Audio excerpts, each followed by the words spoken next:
Bien muchachos, buenos días. Vamos hoy día a trabajar la parte relacionada con las interrogantes del sistema económico, ¿está bien? Evidentemente los sistemas económicos se definen en base a una serie de organizaciones, una serie de estructuras políticas, económicas, sociales, que hacen que cada economía tenga una característica diferente, ¿no? Por ejemplo, se puede hablar de una economía netamente capitalista cuando es orientada al mercado, al sistema de precios, o también se puede hablar de una economía socialista cuando está orientada a la centralización, ¿no? La planificación absolutista, ¿no es cierto? Se puede hablar también de países que están en desarrollo absoluto, países que están en mediano desarrollo, países que están en vías de desarrollo, o también se puede plantear países que están con poco desarrollo y también países que están en la pobreza relativa. ¿Está bien? Entonces, acá no interesa el nivel de desarrollo, el nivel del sistema económico, la organización jurídica. Lo que nos va a interesar es el punto principal, que es el problema de la escasez. ¿Está bien? Entonces, para entender el problema de la escasez, vamos a plantear tres preguntas fundamentales, ¿no es cierto? La primera es la pregunta que tiene una raíz netamente económica, que nos plantea qué y cuánto producir. O sea, el tipo de bienes que se va a producir y el volumen que de producción se puede alcanzar con los recursos escasos que se tienen. En segundo lugar viene el problema técnico, que nos dice cómo producir los bienes, es decir, la organización de la producción, ¿no? ¿Qué tipo de técnica, qué tipo de organización, básicamente combinando los recursos, una economía puede llegar a alcanzar? ¿Está bien? Y por último viene el problema netamente social, que nos dice para quién producir, o sea, de qué manera vamos a asignar la riqueza dentro de la sociedad, ¿verdad? Y eso lógicamente nos va a generar un problema de estructura de desigualdad, ¿no? Un problema de brechas sociales que ya las conocemos, ¿no es cierto? Bueno, la organización la estamos planteando en base a una relación de conjuntos, ¿no es cierto? De tal manera que acá podemos plantear algunas, digamos, conclusiones. Por ejemplo, esta zona, ¿qué nos está indicando? Que ahí la economía está resolviendo su problema de organización y está resolviendo su problema de determinación. O sea, acá la sociedad está descuidando netamente el problema distributivo, ¿verdad? O sea, este sistema económico no es eficiente, ¿no es cierto? Si aplicamos un poco la lógica conjuntiva. A ver, acá, ¿qué estaríamos planteando? Que la economía está resolviendo su problema de determinación y su problema social, pero está descuidando el problema de organización, o sea, tampoco sería un sistema eficiente, ¿verdad? Y esta zona conjuntiva nos estaría indicando que la sociedad está resolviendo su problema distributivo y su problema de organización, pero no estaría, digamos, eligiendo adecuadamente, ¿no?, el uso de los recursos, ¿no es cierto? Por lo tanto, ¿cuál de las tres áreas sería la más eficiente? La respuesta es ninguna, ¿no es cierto? No hay una relatividad aplicada. Esta sería la zona más importante. ¿Por qué? Porque ahí la economía está resolviendo absolutamente sus tres problemas, está resolviendo las tres preguntas en conjunto, ¿verdad? Esto se llama en economía un sistema ideal, ¿no es cierto? Se llama ideal en el sentido de que estamos resolviendo el problema de qué producir, el problema cómo producir y el problema para quién producir. ¿Está bien? Esa sería entonces la presentación del tema. Vamos entonces a resolver la pregunta número 1. ¿Qué y cuánto producir? ¿Por qué la economía tiene que elegir lo que produce y cuánto produce? La respuesta estaría en esta definición. La economía administra, acuérdate, el problema de escasez. La economía administra los recursos entre los fines alternativos, ¿no? Por ejemplo, imagínate estar en la silvicultura, ¿no? La producción, vamos a llamar, de los bosques, ¿no es cierto? La producción de madera, y obtenemos una cantidad de madera. Imagínate que esa madera puede servir para hacer casas, esa madera puede servir para hacer muebles, esa madera puede servir de repente para hacer papel, esa madera puede servir de repente para hacer otro tipo de bienes, pero no se puede producir todo a la vez. Ahí viene justamente el problema de determinar la producción. Entonces, por necesidad, a la hora de elegir, va a aparecer el costo de oportunidad. ¿Está bien? ¿Qué es el costo de oportunidad? Las alternativas, acuérdate que tenemos que renunciar de mayor valor a la hora de elegir entre fines alternativos. ¿Está bien? Bueno, Para determinar la producción vamos a tener dos sistemas totalmente opuestos. Vamos a plantear un versus entre ambos sistemas, ¿ya? Por acá vamos a tener la organización capitalista. Ahí está bien clarito, la organización capitalista.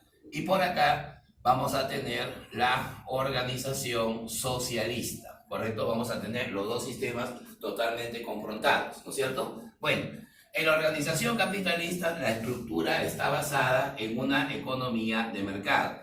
La economía de mercado está presente, escuchen bien, en el 92% de las economías en el mundo. O sea, es el sistema más utilizado, es el sistema de mayor eficiencia. Mientras que la economía dirigida solamente sería el 8%. Por lo tanto, la mayor parte de las decisiones económicas vamos a estarlas orientando siempre hacia una economía de mercado. ¿Está bien? Bueno, la economía de mercado tiene las siguientes características. Es un sistema liberal, o sea, significa que el individuo está encima del Estado. El individuo está por encima de la decisión social, ¿no es cierto? En segundo lugar, la base se encuentra en la propiedad privada de los medios de producción. Adam Smith, acuérdense, decía que la economía está basada en la mano invisible. O sea, la mano invisible tiene como base jurídica, obviamente, la propiedad privada. ¿Está bien? De tal manera que acá los empresarios son los que toman las decisiones, pero obviamente buscando su propio beneficio, ¿verdad? Su propio, digamos, interés individual. Y las decisiones económicas van a ser asumidas por los empresarios, no basándose obviamente en un sistema de precios y en un sistema de competencia. El precio determina cuánto se produce y cuánto se consume. Si lo queremos llevar a una palabra universal, esto lo podemos resumir en un solo principio, ¿no? La famosa ley de la oferta y la demanda. El mercado se adecúa de acuerdo a lo que uno tiene que producir. Si yo tengo, por ejemplo, mi cevichería, y en estos momentos, por razones de sanidad, no puedo abrir mi restaurante, entonces, ¿qué me queda? Simplemente adecuarme al mercado y dedicarme a vender pescado, ya no a vender ceviche, ¿no es cierto? O sea, ¿quién ha tomado esa decisión? No la tomó el Estado, la tomó el individuo, ¿verdad? Pero adecuándose a una economía de mercado. Si yo tenía mi cabina de internet y las reuniones masivas están prohibidas, pues la vuelvo una bodega, ¿no es cierto? O sea, orientamos la economía pues a lo que el mercado, ¿no? Obviamente está decidiendo, ¿no es cierto? Eso se llama una economía de libre competencia o llamada también una economía de mercado.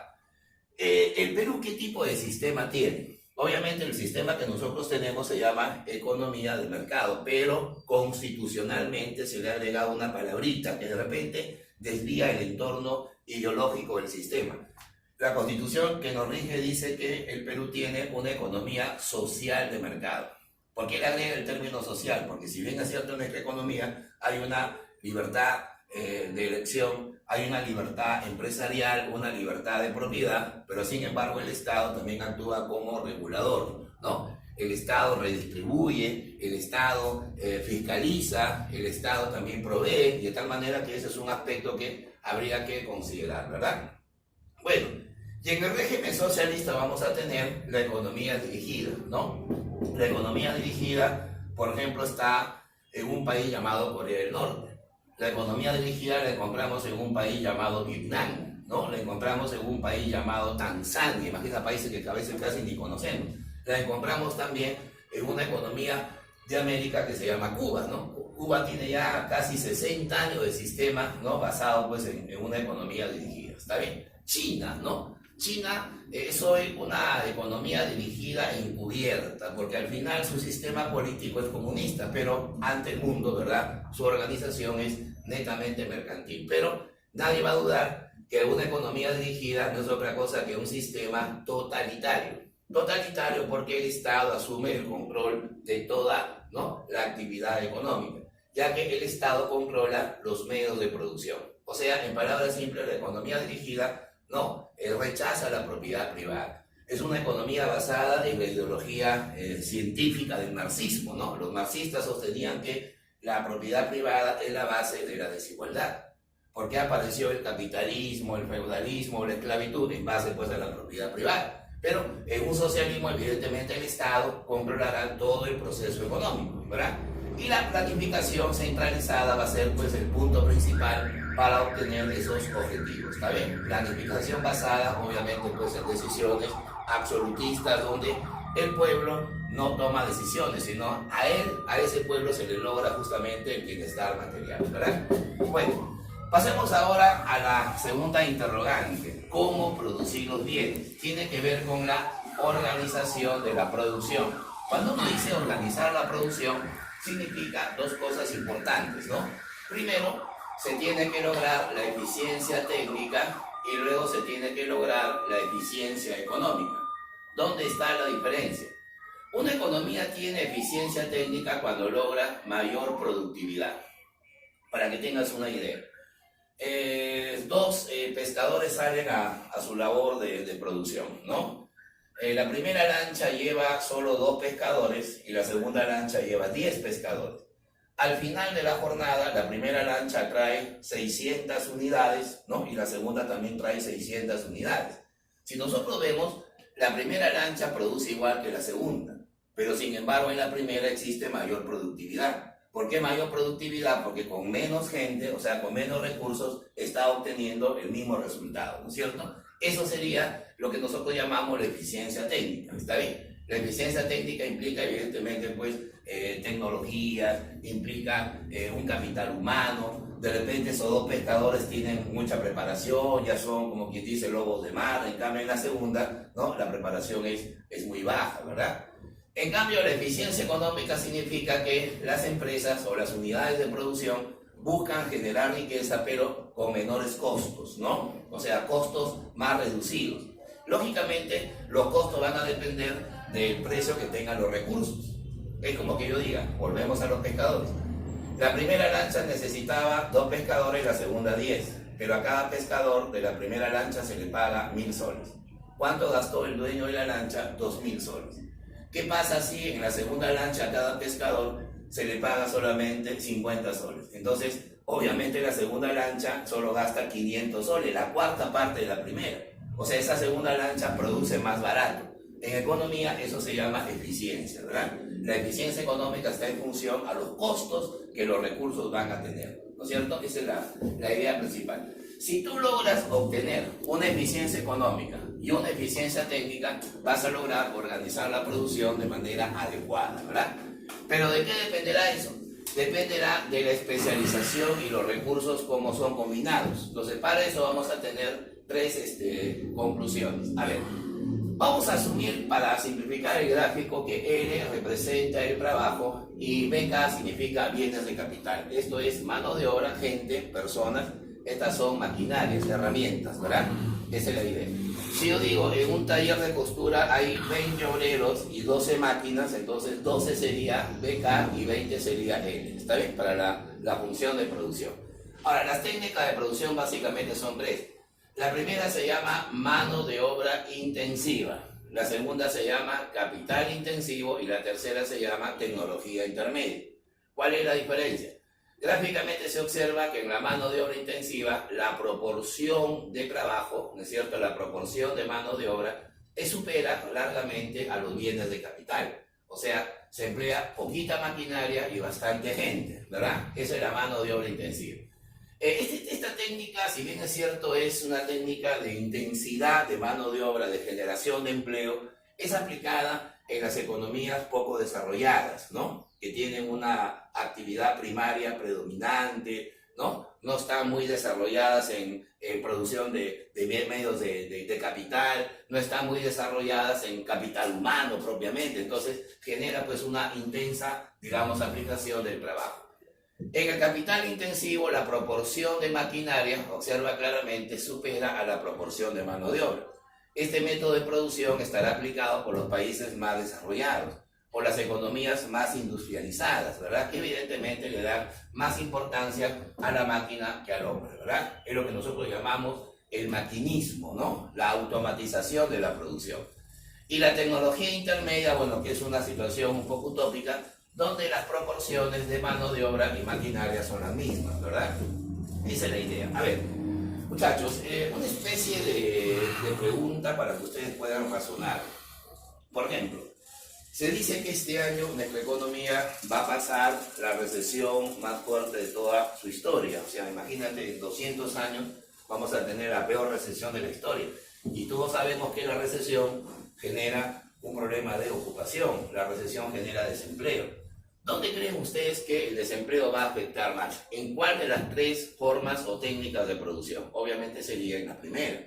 Actividad económica que utiliza mano de obra intensiva es la actividad económica que más se va a perjudicar, porque como ustedes notarán, hay más gente que máquinas, ¿verdad? Las máquinas no tienen desempleo, las máquinas no tienen sentimientos, cosa que sí lo tiene el ser humano, ¿está bien? Y hay que tomar en cuenta que la economía es una ciencia netamente social, netamente humana, ¿ya? Y la tercera pregunta es un problema de carácter social, plantea para quién producir, ¿está bien? Cuando uno dice para quién producir se refiere a la distribución de la riqueza. Observa que la economía ya decidió qué va a producir y cuánto va a producir. La economía ya decidió qué técnica de producción va a aplicar. Ahora tenemos que decidir cómo repartimos esa producción, ¿verdad? Y la distribución de la riqueza va a depender de dos elementos. Primero, de la propiedad de los recursos, me dejo entender, y en segundo lugar, del precio que tengan los recursos, ¿no? Cuando uno dice la propiedad se refiere, pues, evidentemente al sistema que estamos aplicando. Por ejemplo, en un país socialista, las brechas sociales son mínimas, porque evidentemente no hay propiedad privada. Pero en una economía capitalista sí, ¿no es cierto? El capitalismo genera, pues, una brecha social mucho más amplia, ¿no? Y también estaría cuánto se paga por los recursos. Mientras el salario sea más alto, la tasa de interés sea más alta, la tasa de beneficio sea más alta, obviamente la desigualdad también tenderá a ser mucho mayor. Lo podemos ver en esta pirámide. Por si acaso, esta es una pirámide actualizada, ¿ya? Es una pirámide que está en función a lo que la economía peruana hoy está experimentando. A ver, acá tenemos, mira estos porcentajes. El 4% de la pirámide, la posición más alta en el esquema social. Ellos vienen a ser los ricos del país. Este 4%, mira cuánto tiene del Producto Bruto Interno, cuánto tiene de la riqueza nacional, el 28%. O sea, es una proporción pues altísima, ¿no? Imagínate, si a los 5 hombres más ricos del Perú les aplicáramos un impuesto a su renta altísimo, tendríamos pues evidentemente una recaudación tributaria muy alta, ¿no? Imagínate. A ver, el 16% de la población forma lo que nosotros llamamos la holgura, ¿está bien? El nivel holgado de la población. Este es un grupo poblacional que satisface todas sus necesidades, pero obviamente no llega a tener el poder económico de la clase más alta, ¿no? Ellos tienen el 20% de la riqueza. Si tú acumulas un poco los porcentajes, te vas a dar cuenta, mira, que la quinta parte de los peruanos tiene casi la mitad de la riqueza nacional. O sea, eso implica pues una brecha social muy grande, ¿no?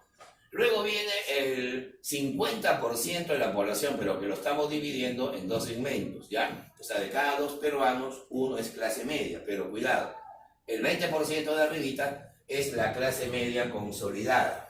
O sea, la clase media consolidada son los grupos sociales, bueno, que ya tienen un ingreso determinado y es muy complicado que puedan reducir su posición social. Es más fácil que suban a que bajen, ¿no es cierto? Ellos representan pues el 20% de la población. Y el otro 30% que probablemente va a pasar abajo se llama la clase media emergente, ¿no? Es lo que nosotros llamamos la economía chacalonera, la economía chicha, ¿no? La economía subterránea que en los últimos 20, 25 años ha ido ascendiendo, salió de la pobreza para ser clase media, pero donde el 97% de su actividad económica es informal, ¿no? Es el taxista que hoy tiene 3 carros, ¿no? Es de repente la tía que tiene sus 2 carretillas de moliente, ¿sí o no? O de repente hasta el profe que les está hablando, ¿no es cierto? Que representa pues la llamada clase media emergente, pero que ahorita podemos pasar al grupo social que está abajo, ¿no es cierto? El 30% de peruanos están dentro de la pobreza, que van a absorber pues menos de la quinta parte de la riqueza del país. Por lo tanto, una pregunta, esta crisis económica que vamos a tener por 2 o 3 años puede generar que más de la mitad de peruanos pasen a la pobreza, ¿sí o no? Ese es un aspecto que la economía tiene que solucionar, porque su pregunta básica es ¿para quién producir? ¿Ya? A ver, muchachos, dentro de la explicación que hemos dado, vamos a dejar una tareita bien fácil, ¿ya? Vamos a establecer ahí la tarea, ¿ya? La tarea para la siguiente sesión, ¿ya? A ver, la tarea va a constar en lo siguiente, ¿ya? Las bases, ¿ya? Tiene que investigar las bases de una economía de mercado. ¿Ya? O sea, lo que tienen que hacer ustedes, muchachos, es investigar cuáles son las bases ya un poco más amplias a lo que hemos dado. Acuérdate, economía de mercado es liberalismo, propiedad privada, mercado libre, precios, competencia, bienestar individual, mano invisible. Acá pueden mencionar autores, qué países, por ejemplo, pero básicamente lo que se pide es un punto solamente elemental, las bases de una economía de mercado. Listo.